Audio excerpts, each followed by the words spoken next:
Ayusin. Kasi naglapat ng cellphone ko.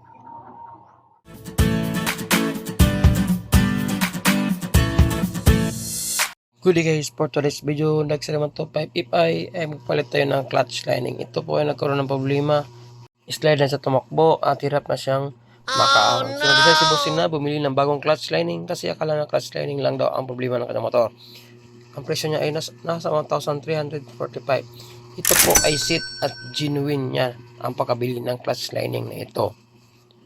Ngayon, para masimulan natin trabaho guys, tanggalin natin ang kanyang kickstarter, ang kanyang footrest at ang kanyang tambocho para hindi tayo mahirapan baklasin ang kanyang crankcase cover. So tanggalin muna natin lahat ng mga bolt na makikita natin sa kanyang crankcase guys.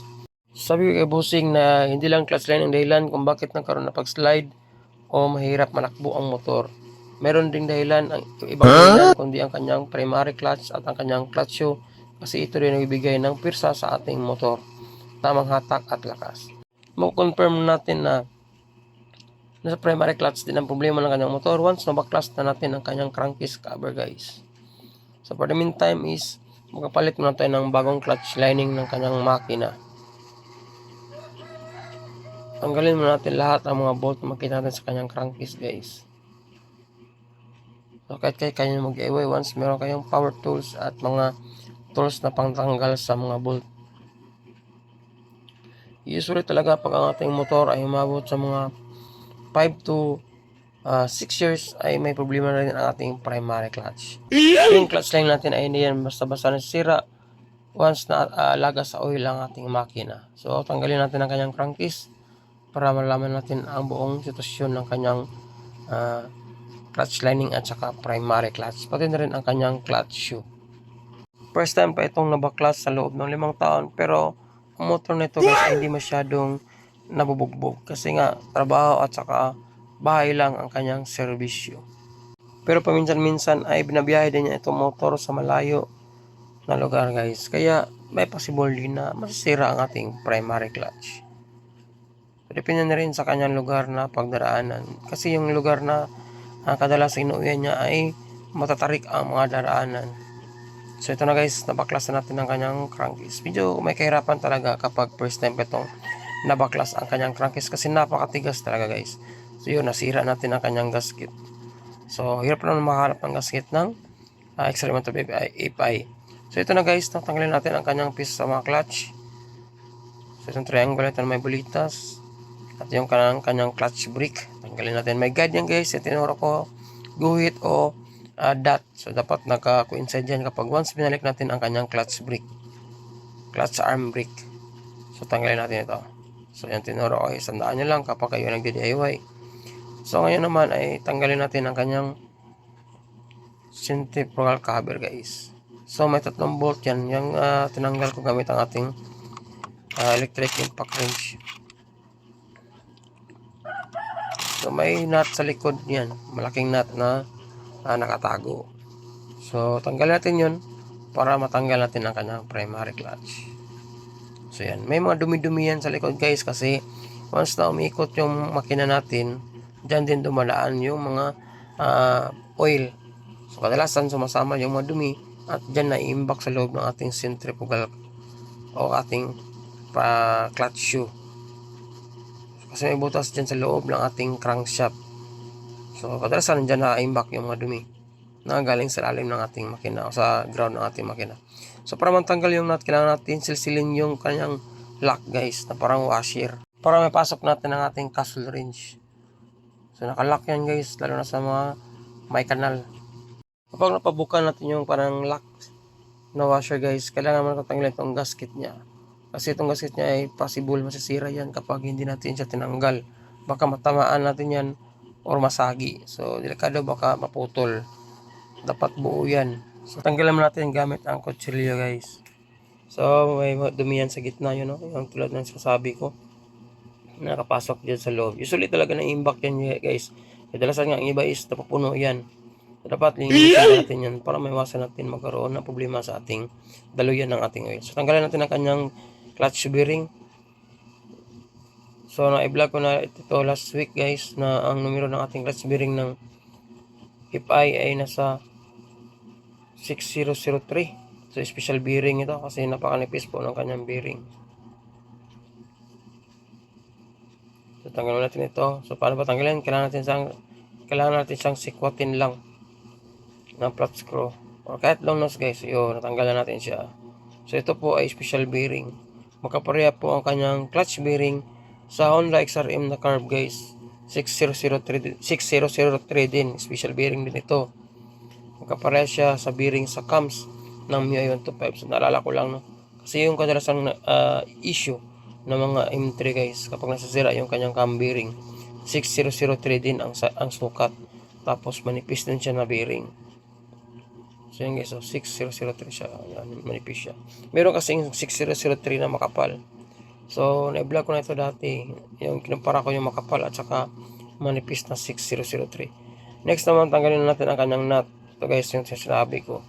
So kapag natin pinabuka yung washer na yun o lock, hindi natin mapasok ang ating castle wrench. So ang gamit natin castle wrench is 21mm lang guys.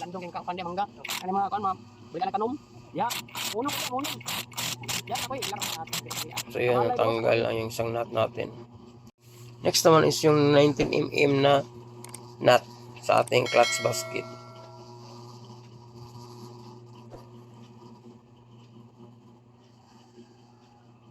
Kamahalan talaga ang genuine na clutch lining guys kumpara sa mga replacement. Pero hindi ka makakabili ng class A o replacement na clutch lining ng FI guys. Hirap makahanap po ng replacement. Usually talaga is genuine talaga. So natanggalan natin ang kanyang nut. Next naman, tanggalin natin ang kanyang washer guys. So dalawa po ang washer na yan. Yung parang may lock o na parang may mga kamay. Tapos yun namang washer na manipis. So next naman is tanggalin natin ang kanyang clutch shoe. So pwede ito unahin, pwede din tanggalin lahat guys sabay-sabay. Pero unahin natin itong clutch shoe para makita natin ang sitwasyon ng kanyang primary clutch, kung may tama na ba ito or wala. So ito na guys. So yun, meron na siyang tama, lumalalim na siya. Ibig sabihin nagkaroon na siya ng groove. So check natin ang kanyang clutch shoe. So ang kanyang clutch may tama na rin guys, no? May pagkaroon na siya ng pagnipis. Yun, no? Yun, manipis na siya kaunti. Pero pwede pa to, no? Hindi pa man siya totally naubos. Ang problema talaga is yung kanyang primary clutch guys. Nagkaroon na siya ng lalim. So possible ito rin ang sasadahilan kung bakit hirap sa makahatak ang ating motor ng ating customer. Yun, no? Kita nyo ba para mga linya na yan? Yan po ay lumalalim. Resulta ng ating presado ang gamit ng ating motor. At nagkaroon na siya ng paglalim. So ito yung dahilan kung bakit mababagal ang takbo ng ating motor o hirap ang kanyang hatak. Kapag lumalalim na siya at hirap ng makadikit ang ating clutch shoe. So ito yung advice ko kay bossing. Next time is magkaroon na siya ng pag-budget na maka-order ng bagong clutch wheel. Kung ayaw niyang ipa-build up muna ang kanyang primary clutch guys. So tanggalin natin yung tatlong bolt na yan sa kanyang clutch basket. Try natin mahirapan pang luwagan yan sa labas guys. Pinresin nyo, pwede rin sa labas tanggalin. Ang importante is matanggal natin ang tatlong bolt. Sa likod ng tatlong bolt may 6 yan na clutch spring. So yan guys, pinicture ni bossing ang kanyang primary clutch kung sakaling makaya. Karoon siya ng budget at siyempre maka-order siya ng bago. Kung sakaling hindi niya gustong ipa-build up ang kanyang original na primary clutch o clutch wheel. So tanggalin natin to guys sabay kasi nito matanggal lang isa-isa lang. So kailangan sabay natin siyang bunutin.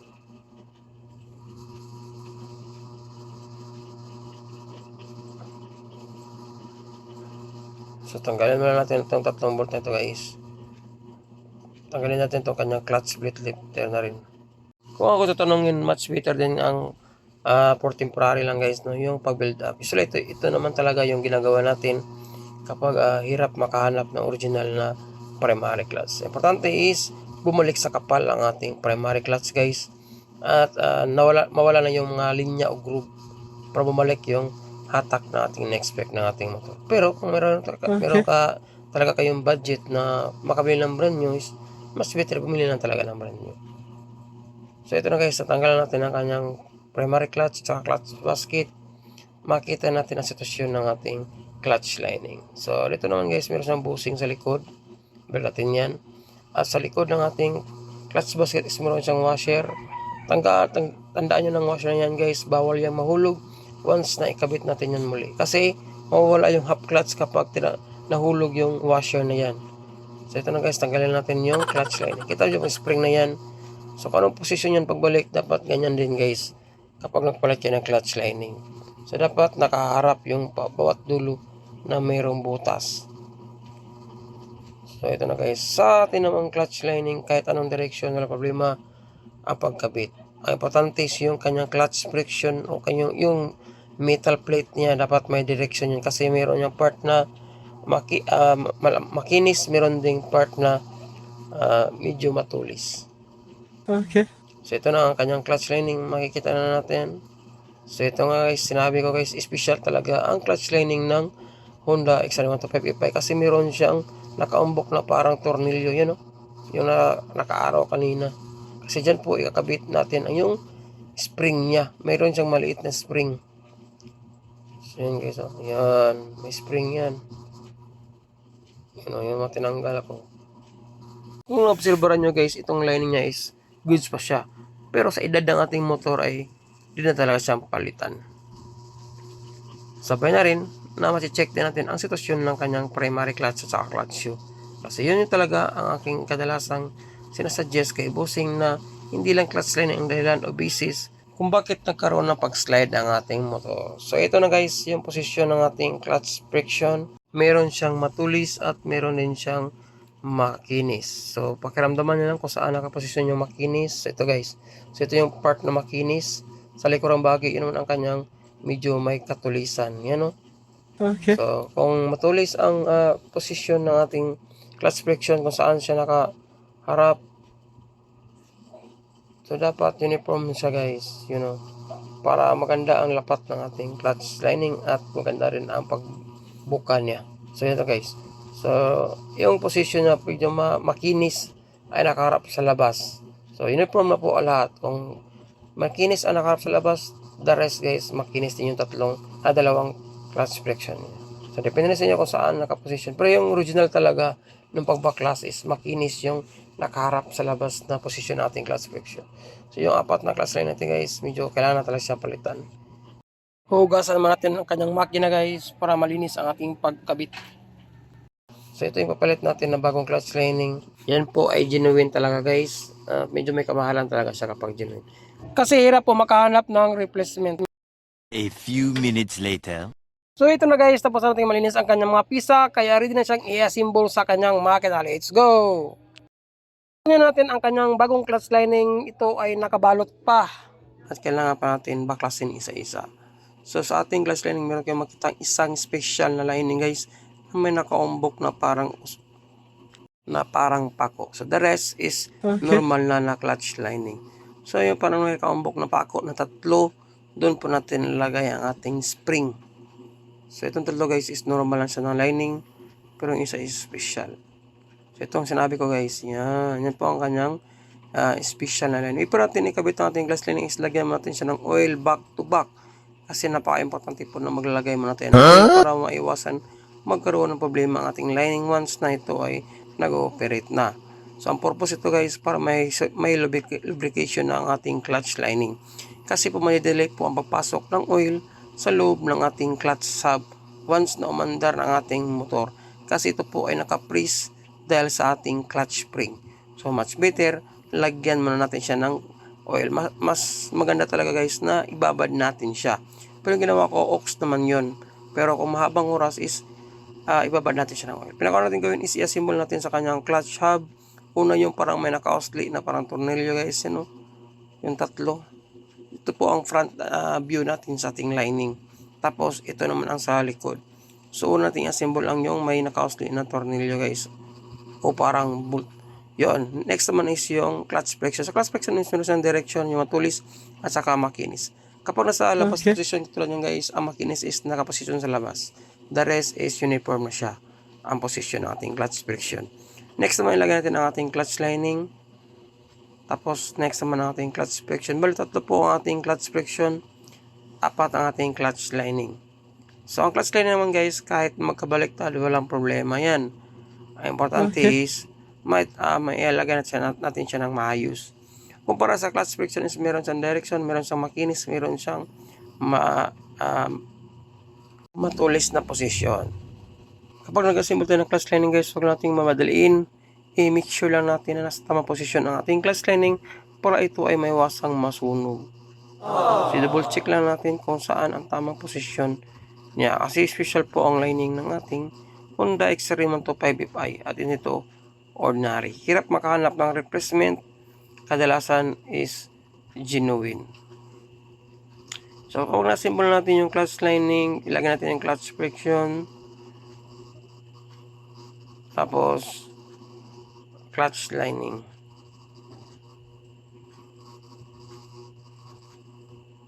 So next yung metal guys. Siyempre kung ikaw ay bago pa sa channel, kung yung video itong ginawa ko, ay malaking tulong lalo sa mga nag-DIY at nagbalak maging mekaniko o nagbalak magsayos yung motor, ay wala tama subscribe sa ating YouTube channel guys. Maraming salamat. So nakikabit na natin ang pangatlong clutch lining. So kahit magkabaliktad yan guys, walang problema yan. Ang ating Okay. lining. So tapos ilagay na natin ang next, yung last na plate natin o clutch friction natin.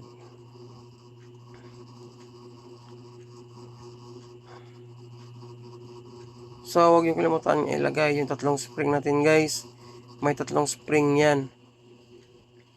Yung parang naka-oscillate yan sa gitna, yung parang nakaumbok. Pagkatapos natin imalagay yung pinakahuling clutch lining natin.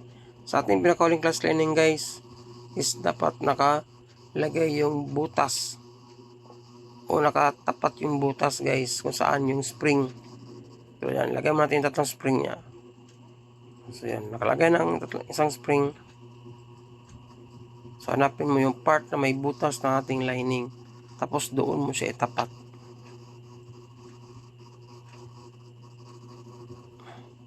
So next yung pangalawang spring ilagay natin. Yung pangatlong spring. Basta guys, advice ko sa inyo, kapag nagkaroon pa rin ito ng problema ang ating motor o mahina pa rin ang hatak, isa lang dapat ng suspetsahan dyan, kahit bagong yung palit na clutch lining, is yung primary clutch nila. Kung nakasubaybay ka sa ating part 1, doon mo makikita kung anong naging itsura ng ating primary clutch. Nagkaroon na po siya ng groove o linya sa gitna. So yung dahilan kung bakit mahirap din ang piresa ng ating motor kapag hindi na makaabot ang ating clutch shoe sa ating primary clutch. Pag nakaganon, kung hindi kayo makita ng genuine, try nyo magpa-build up guys para mabalik o mabunuhan yung walang part ng ating lining. Kasi lumalalim po yun dahil sa katagalan o dahil sa siguro sobrang gamit ng ating motor. So itong motor mo is magsi 6 years na. So possible maka-epekto yun sa paglalim ng ating primary clutch. So yan, sa hanapin natin yung tamang posisyon ng ating clutch wheel. So hanggang ito ay matapat sa ating lining. Yun. So dapat ganyan po ang posisyon ng ating clutch hub at saka clutch wheel guys. Kapag nalagyan na natin yung lahat ng lining. So kailangan i-align muna natin yung mga guide niya guys ng ating clutch lining, you know. Dapat nakatapat yan para hindi na mahirapan ipasok sa ating clutch basket. So dapat i-check yung spring na yan guys, nakatapat sa butas ng ating lining sa pinakahuling nilagay natin na lining.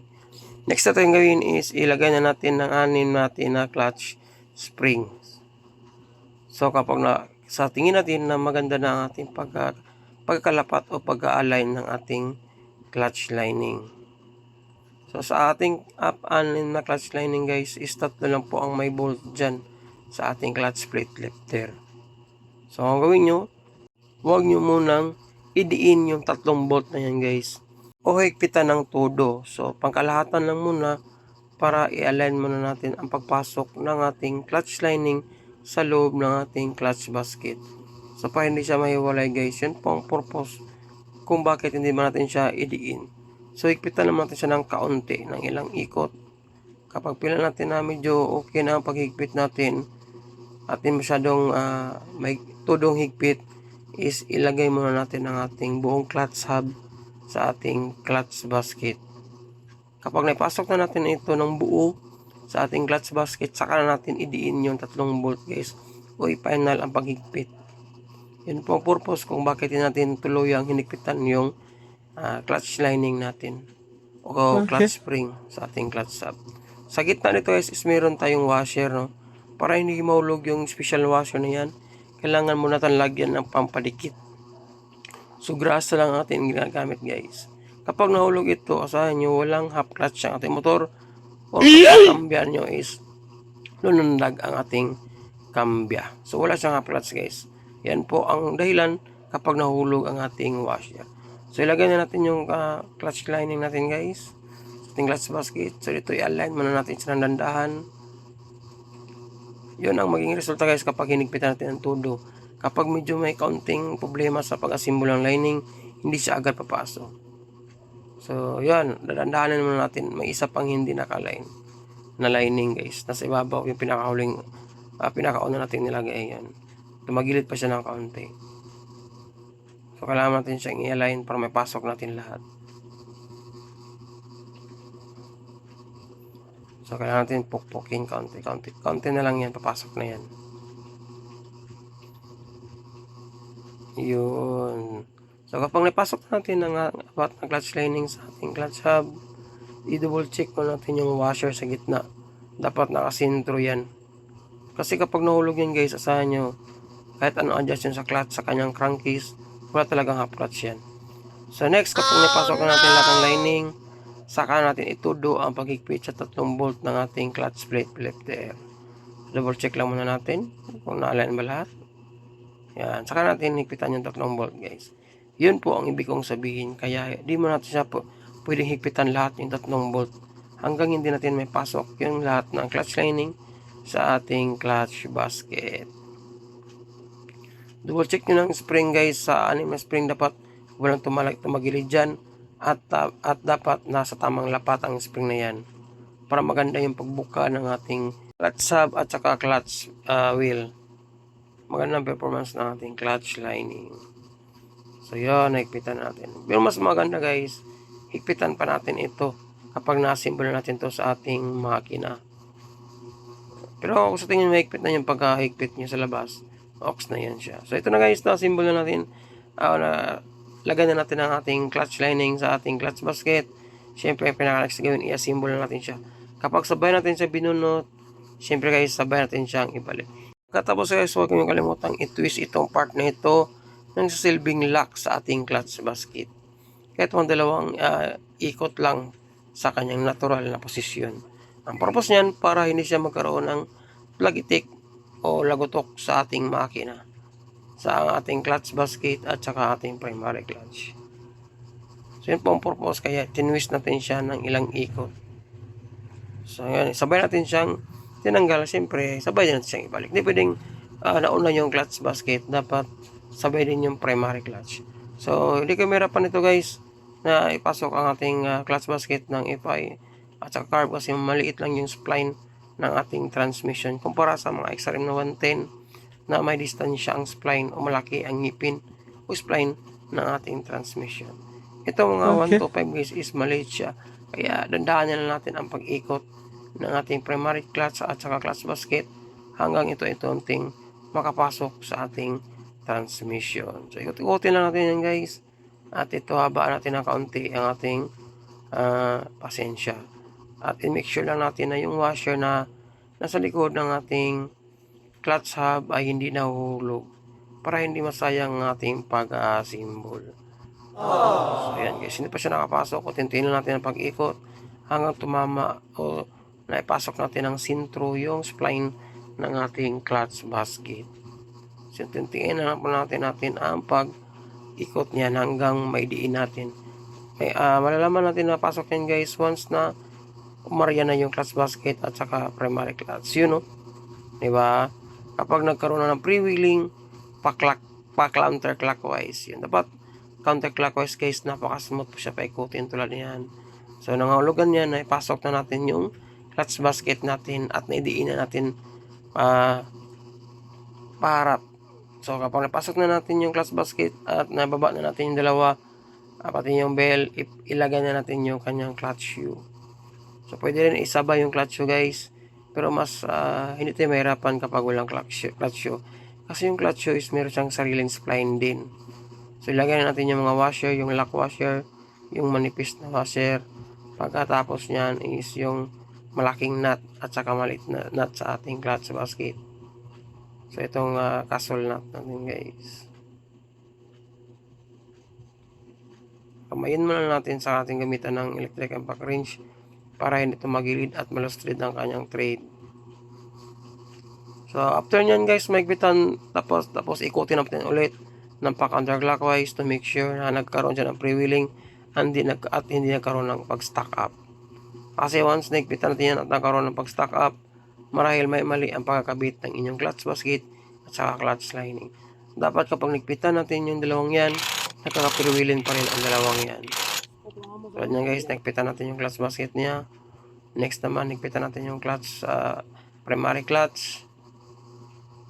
Yan, dapat naka-freewheeling yan. Lagi nyo i-review talaga na naka-freewheeling yan. Kasi kapag hindi yan freewheeling, huwag nyo pilitin. Masisira ang ngipin ng ating mga clutch basket at saka primary clutch. Ito muna ipitan natin yun. Pagkatapos yan, i-preview natin uli. Yun. So dapat ganyan din ang maging resulta kapag nagpitan natin ito.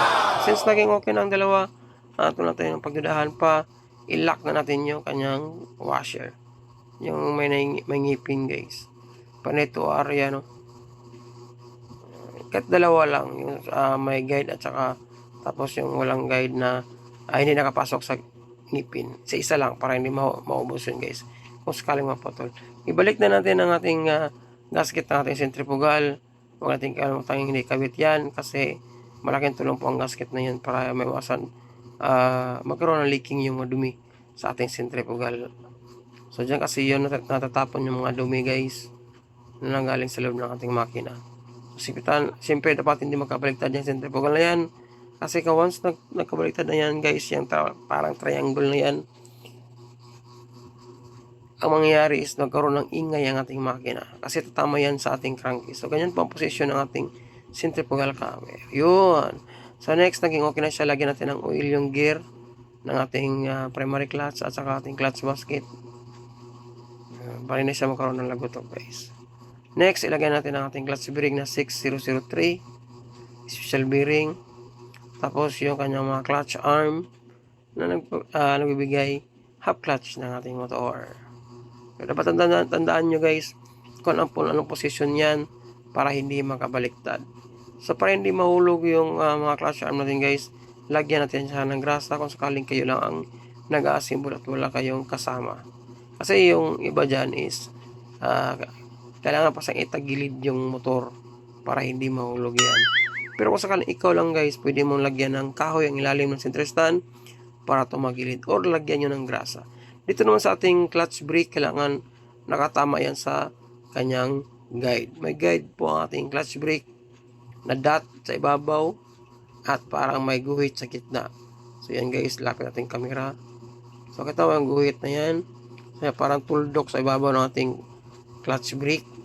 Yun, dapat naka-coincide ang dalawang yan. Hindi yan dapat sumobra, hindi yan dapat nagkulang. Kasi asan nyo guys, walang mangyayari sa inyong clutch. Pag nag-clutch ka ng abante, parang may sabit. Pag clutch ka naman sa atras, parang nadidelay siya. So kailangan nasa gitna talaga ang dalawang yan para tama lang ating pagkambya at hindi magkaroon ng pag-hassle. So lagyan din natin ng grasa, yung parang triangle guys, para hindi siya mahulog. Para nakatuck-in pa rin siya kung sakaling ilagay natin ang ating crankcase cover. Nalagyan natin lahat guys. At syempre, ibalik na natin ang ating crankcase. Dandahanin na natin ang pagbalik ng ating crankcase para hindi mahulog yung sa gitna. Kasi kung nahulog yun, asahan nyo walang clutch yung motor. No? So yan, natantiin na natin pagpasok. Sabay pokpok. Yun, ipasok na natin siya. So kapag napasok na sa ang ating crankcase guys, syempre ibalik nyo na lahat ang mga tinanggal nyo. Lahat ng mga bolt yan. Wala pong mahaba yan, walang maliit lang. Magkapareha lang po ang size ng kanyang bolt. So, itong clutch lining niya guys, is kailangan nasa talaga palitan. Pero kung mahina pa rin ang takbo, shout out sa ibusin, salamat sa tiwala. Asahan nyo guys, primary clutch lang. Yun lang guys, no? Sana may tutunan kayo. Maraming salamat at siyempre, see you sa aking next video. Guys, ayos.